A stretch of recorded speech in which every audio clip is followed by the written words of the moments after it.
कोण में है और उसका रंग लाल है, वैराग्य व्याव्या कोण में है और उसका रंग पीला है, तथा ऐश्वर्य ईशान कोण में है और उनका वर्ण श्याम है। अधर्म आदि आसन के पूर्वादि भागों में क्रमशः स्थित है, अर्थात अधर्म पूर्व में, अज्ञान दक्षिण में, अवैराग्य पश्चिम में और अनैश्वर्य उत्तर में है। इनसे उनके अंग राजाव्रत मणि के समान ऐसी भावना करनी चाहिए। इस भद्रासन को ऊपर से आच्छादित करने वाला श्वेत निर्मल पद्म आसन है। अणिमा आदि 8 ऐश्वर्य गुण ही उस कमल के अष्टदल है। वामदेव आदि रुद्र अपनी वामा आदि शक्तियों के साथ उस कमल के समान केसर में है। वे मनोमणि अति अनंत शक्तियां बीज हैं। अपर वैराग्य कर्णिका स्वरूप ज्ञान नाल है। शिव धर्म कंद है। कर्णिका के ऊपर 3 मंडल, चंद्र मंडल, सूर्य मंडल और वाहिन मंडल है, और उन मंडलों के ऊपर आत्म तत्व, विद्या तत्व तथा शिव तत्व का त्रिविध आसन है। इन सब आसनों के ऊपर विचित्र बिछौनों से आच्छादित एक सुखद दिव्य आसन की कल्पना करें, जो शुद्ध विद्या से अत्यंत प्रकाशमान हो। आसन के अनंतर आवाहन, स्थापन, सनिधरोधन, निरीक्षण एवं नमस्कार करें। इन सब की पृथक पृथक मुद्राएं बांध कर दिखाएं। तदन अंतर पाघ, आचमन, अर्घ, स्नाननीय वस्त्र, यज्ञोपवीत, गंध, पुष्प, धूप, दीप, नैवेद्य और तंबूल देकर देवी शिवा और भगवान शंकर को शयन कराएं, अर्थात उपयुक्त रूप से आसन और मूर्ति की कल्पना करके मूल मंत्र एवं ईशान आदि ब्रह्म मंत्रों द्वारा सकलीकरण की क्रिया करके देवी पार्वती सहित परम कारण भगवान शिव का आवाहन करें। भगवान शिव की अंग कांति शुद्ध स्फटिक के समान उज्जवल है। वे निश्चल, अविनाशी, समस्त लोकों के परम कारण है। सर्वलोक स्वरूप, सबके बाहर भीतर विद्वान है। सर्वव्यापी, अणु से अणु और महान से भी महान है। भक्तों को अनायास ही दर्शन देते हैं। सबके ईश्वर एवं अव्यय है। श्री ब्रह्मा, श्री इंद्र, श्री विष्णु तथा भगवान रुद्र आदि देवताओं के लिए भी अगोचर है। संपूर्ण वेदों के सार तत्व हैं। विद्वानों के भी दृष्टि पथ में नहीं आते। आदि, मध्य और अंत से रहित हैं। भाव रोगग्रस्त प्राणियों के लिए औषध रूप हैं। शिव तत्व के रूप में विख्यात हैं और सबका कल्याण करने के लिए जगत में सुस्थिर शिवलिंग के रूप में विद्यमान है। ऐसी भावना करके भक्ति भाव से गंध, दीप, धूप और नैवेद्य इन 5 उपचारों द्वारा उत्तम शिवलिंग का पूजन करें। परमात्मा महेश्वर भगवान सिंह की लिंगमयी मूर्ति के स्नान काल में जय जयकार आदि शब्द और मंगल पाठ करें। पंचगव्य श्री घी, दूध, दही, मधु और शर्करा के साथ फल मूल के सारे तत्व से, तिल, सरसों, सत्तू के उपदन से, जौ आदि के उत्तम बीजों से, उड़द आदि के चूर्णों से तथा आटा आदि से आलेपन करके गर्म जल से शिवलिंग को नहलाएं। लेप और गंध के निवारण के लिए बिल्व पत्र आदि से रगड़ें। फिर जल से नहलाकर चक्रवर्ती सम्राट के लिए उपयोगी उपचारों से अर्थात सुगंधित तेल, फुलेत आदि के द्वारा सेवा करें। सुगंध युक्त वाला आंवला और हल्दी भी क्रमशः अर्पित करें। इन सब वस्तुओं से भगवान शिवलिंग सबका शिव मूर्ति का भली भांति शोधन करके चंदन मिश्रित जल, कुश पुष्प जल, स्वर्ण एवं रत्न युक्त जल तथा मंत्र सिद्ध जल से क्रमशः स्नान कराएं। इन सब द्रव्यों का मिलना संभव न हो तो यथा संभव संग्रहित वस्तुओं से युक्त जल द्वारा, केवल अभिमंत्रित जल द्वारा श्रद्धा पूर्वक भगवान शिव को स्नान कराएं। कलश, शंख और वर्धनी से तथा कुश और पुष्प से युक्त हाथ से जल से मंत्रोच्चारण पूर्वक इष्ट देवता को नहलाना चाहिए। पवनामान सूक्त, रुद्र सूक्त, नील सूक्त, त्वरित मंत्र, लिंग सूक्त आदि सूक्त, अर्थर्वशीष, ऋग्वेद, सामवेद तथा शिव संबंधी ईशान आदि 5 महामंत्र, शिव मंत्र तथा प्रणव से देवेश्वर देव भगवान शिव को स्नान कराएं। जैसे श्री महादेव जी ने पहले कहा है, उसी तरह श्री महादेवी पार्वती को भी स्नान आदि कराना चाहिए। उन दोनों में कोई अंतर नहीं है, क्योंकि वे दोनों सर्वथा समान हैं। पहले महादेव जी के उद्देश्य से स्नान आदि क्रिया करके फिर देवी के लिए उन्हीं देवादिदेव आदेश से सब कुछ करें।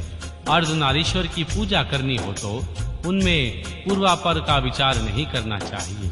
अतः है उनमें महादेव और महादेवी की एक साथ पूजा होती रहती है। शिवलिंग में या अन्यत्र मूर्ति आदि में अर्धनारीश्वर की भावना से सभी उपचारों का भगवान शिव और देवी शिवा के लिए एक साथ ही उपयोग होता है। पवित्र सुगंधित जल से शिवलिंग का अभिषेक करके उसे वस्त्र से पोंछें, फिर नूतन वस्त्र यज्ञोपवीत चढ़ाएं। तत्पश्चात पाग, आचमन, अर्घ, गंध, पुष्प, आभूषण, धूप, दीप, नैवेद्य, पीने योग्य जल, मुख शुद्धि, पुनराचमन, मुखवास तथा संपूर्ण रत्नों से जड़ित सुंदर मुकुट, आभूषण, नाना प्रकार की पवित्र पुष्प मालाएं, छत्र, चवर, व्यंजन, ताड़ का पंख और दर्पण देकर सब प्रकार की मंगलमयी बाह ध्वनियों के साथ इष्ट देव की निराजना करें, आरती उतारें। उस समय गीत और नृत्य के साथ जय जयकार भी होना चाहिए। सोना चांदी में, तांबा अथवा मिट्टी के सुंदर पत्र में कमल आदि के शोभायमान फूल रखें। कमल के बीज तथा दही, अक्षत आदि भी डालें। त्रिशूल, शंख, 2 कमल, नाधावृत नामक शंख विशेष, सूखे गोबर की आग, श्री वस्त्र, स्वास्तिक, दर्पण, वस्त्र तथा अग्नि आदि से चिन्हित पात्र में 8 दीपक रखें। वे 8 दिशाओं में रहें और एक नवा दीपक मध्य भाग में रहे। इन 9 दीपकों में वामा आदि नवशक्तियों का पूजन करें। फिर कवच मंत्र से आच्छादन और अस्त्र मंत्र द्वारा सब ओर से संरक्षण धेनु मुद्रा दिखाकर दोनों हाथों से पत्र को ऊपर उठाएं अथवा पत्र में क्रमशः 5 दीप रखें। 4 को कोनों में और 1 को बीच में स्थापित करें। तत्पश्चात उस पत्र को उठाकर भगवान शिवलिंग या शिव मूर्ति आदि के ऊपर क्रमशः 3 बार प्रदक्षिणा क्रम से घुमाएं और मूल मंत्र का उच्चारण करते रहें। तदनंतर मस्तक पर अर्घ और सुगंधित भस्म चढ़ाएं। फिर पुष्पांजलि देकर उपहार निवेदन करें। इसके बाद जल देकर आचमन कराएं। फिर सुगंधित द्रव्य से युक्त 5 तंबूल भेंट करें। तत्पश्चात प्रोक्षणीय पदार्थों का प्रोक्षण करके नृत्य और गीत का आयोजन करें। लिंग या मूर्ति आदि में भगवान शिव और मां पार्वती का चिंतन करते हुए यथाशक्ति शिव मंत्र का जाप करें। जाप के पश्चात प्रदक्षिणा, नमस्कार, स्तुति पाठ, आत्मसमर्पण का कार्य विनय पूर्वक विपानन करें। फिर अर्घ और पुष्पांजलि दे विधिवत मुद्रा बांधकर इष्ट देव से त्रुटियों के लिए क्षमा प्रार्थना करें। तत्पश्चात मूर्ति सहित देव का विसर्जन करके अपने हृदय में उनका चिंतन करें। पग से लेकर मुख स्वर पर्यंत पूजन करना चाहिए, अर्थात अर्घ आदि से पूजन आरंभ करना चाहिए।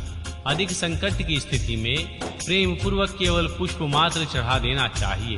प्रेम पूर्वक पुष्प मात्र चढ़ा देने से ही परम धर्म का संपादन हो जाता है। जब तक प्राण रहे भगवान शिव का पूजन किए बिना भोजन नहीं करना चाहिए। ओम नमो शिवाय। अध्याय 24 भगवान शिव की पूजा विशेष की विधि तथा भगवान शिव की भक्ति की महिमा। श्री उपमन्यु जी कहते हैं, हे यदुनंदन, दीपदान के बाद और नैवेद्य निवेदन के पहले आवरण पूजा करनी चाहिए अथवा आरती का समय आने पर आवरण पूजा करें। वहां भगवान शिव या देवी शिवा के प्रथम आवरण में ईशान से लेकर सजोजात पर्यंत तथा हृदय से लेकर अस्त पर्यंत का पूजन करें। ईशान में पूर्व भाग में, दक्षिण में, उत्तर में, पश्चिम में, आग्नेय कोण में, ईशान कोण में, नैस्त्रक कोण में, वायव्य कोण में और फिर ईशान कोण में। तत्पश्चात चारों दिशाओं में गर्भवर्ण तथा अथवा मंत्र की संज्ञात पूजा बताई गई है। या हृदय से लेकर अस्त पर्यंत अंगों की पूजा करें। इसके ब्राह भाग में पूर्व दिशा में, इंद्र का दक्षिण दिशा में, यम का पश्चिम दिशा में, वरुण का उत्तर दिशा में, कुबेर का ईशान कोण में, अग्नि में अग्नि का नैत्य कोण में, ऋति का वायव्य कोण में, वायु का नैत्य और पश्चिम के बीच में, अनंत या श्री विष्णु का तथा ईशान और पूर्व के बीच में श्री ब्रह्मा का पूजन करें। कमल के ब्राह भाग में वज्र से लेकर कमल पर्यंत लोकेश्वरों से सुप्रसिद्ध आयुधों का पूर्वादि दिशाओं में क्रमशः पूजन करें। यह ध्यान करना चाहिए कि समस्त अवधारण देवता